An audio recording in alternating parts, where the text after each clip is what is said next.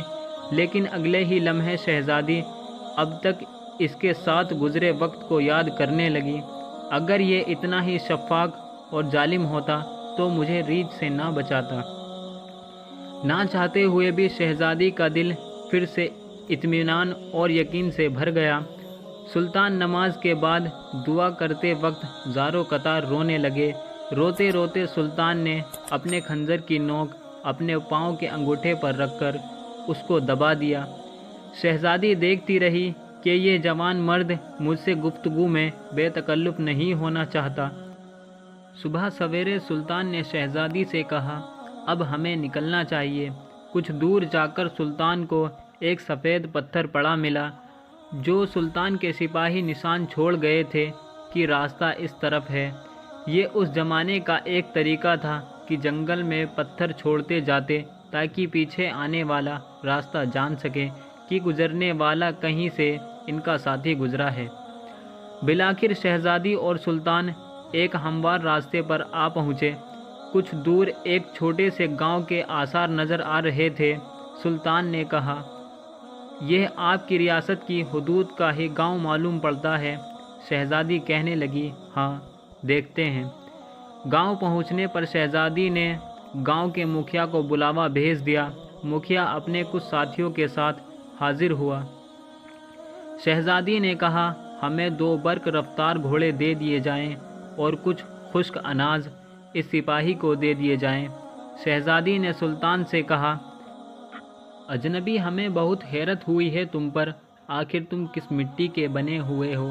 ساری رات تم اپنے خنجر سے زخم کریتے رہے اور میری طرف کوئی توجہ نہ دی۔ تم چاہو تو ہمارے ساتھ محل چلو، ہم تمہیں انعام و اکرام سے بھر دیں گے اپنی جان بچانے کے بدلے میں۔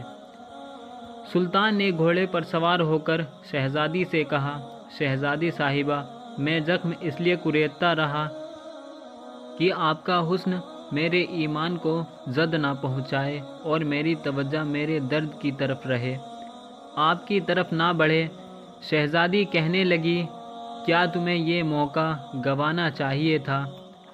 ہم سے خلوت میں ملاقات کے لیے لوگ اپنی ریاستیں دستبردار کرنے کے لیے تیار ہیں۔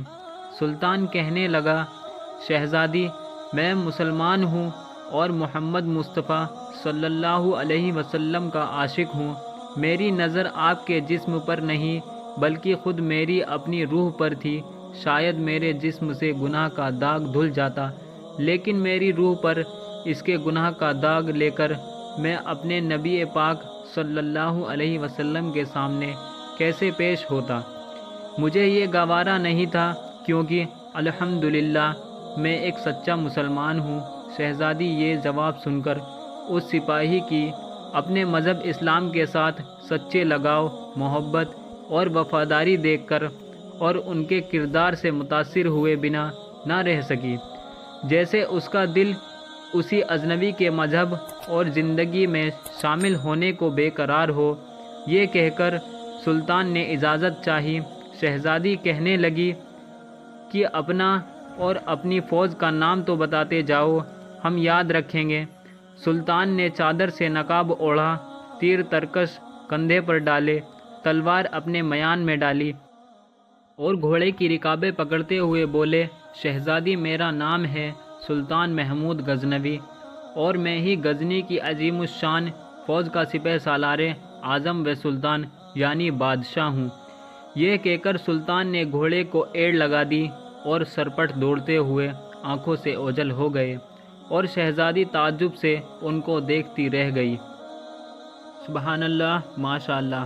یہ تھے اللہ اور اس کے رسول صلی اللہ علیہ وسلم کے سچے وفادار۔ ایسے تھے اسلامی سلطنت کے حکمران اور مسلمان بادشاہ۔ دوستو، اگر آپ کو یہ ویڈیو پسند آیا ہو تو اس ویڈیو کو زیادہ سے زیادہ شیئر کریں، اور اس ویڈیو کو آپ نے ابھی تک لائک نہیں کیا ہے تو اس ویڈیو کو لائک کریں۔ آپ نے ہمارے یوٹیوب چینل کو ابھی تک سبسکرائب نہیں کیا ہے تو سبسکرائب کر کے ساتھ میں لگے بیل آئیکن کو ضرور دبا دیں۔ ہم ملتے ہیں پھر ایک نئی ویڈیو کے ساتھ، تب تک کے لیے السلام علیکم، اللہ حافظ۔